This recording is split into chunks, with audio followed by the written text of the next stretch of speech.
BPL ফুটবলে বসুন্ধরা কিংসের সামনে লিগ টাইটেলের হাতছানি। আজ মোহামেডানকে হারালে একমাত্র ক্লাব হিসেবে টানা 5 শিরোপা জয়ের ইতিহাস গড়বে বেঙ্গল রেড আর্মি।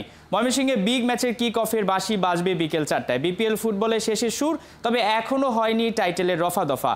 পয়েন্ট টেবিলের 2-এ থাকা মোহামেডানের চেয়ে 9 পয়েন্টে এগিয়ে বসুন্ধরা রাজারা। এই ম্যাচ জিতলে মোহামেডানের থেকে পয়েন্ট ব্যবধান হবে 12, যে ব্যবধান বাকি থাকা আগামী 3 ম্যাচে আর গোচাতে পারবে না সাদা কালোরা। সেক্ষেত্রে জয় পেলে ময়মনসিংহে আজই শিরোপা উৎসব করবে অস্কার ব্রুজন শিষ্যরা। তবে ঐতিহ্যের তকমা গায়ে থাকা মোহামেডানকে হারানো অতটা সহজ হবে না বসুন্ধরার, কেননা সাদা কালোরা এখন পর্যন্ত লিগের একমাত্র অপরাজিত দল।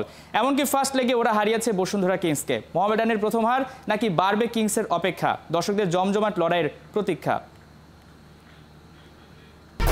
1-2-3 ঢাকায় জমি জিতে নিন 100% ক্যাশব্যাক সহ 20 কোটি টাকার পুরস্কার।